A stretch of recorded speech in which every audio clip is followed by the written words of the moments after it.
জয়ের আগে আমাকে যোগাযোগ করেছে যখন দেখছে যে নির্বাচনে একেবারেই নিশ্চিতভাবেই এখানে স্বতন্ত্র হিসেবে আমি জয়ী হতে যাচ্ছি, তখন যোগাযোগ করেছে, বলেছে তাদের সঙ্গে বসলে ভালো হবে, আরো বড় কিছু পাবো।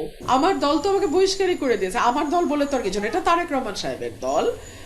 উনি তো আমাকে বহিষ্কার করে দিয়েছেন, তার আমার দল না। আমার রাজনীতি আমার দলের রাজনীতি দলের। যেই ভোটের ফেয়ার ভোটের জন্য তাদের এত লড়াই সংগ্রাম 17 বছরের, গতকালকের ইলেকশনেও তো তা বিভিন্ন জায়গায় তাদের আচার আচরণ খুব ভালো ছিল না।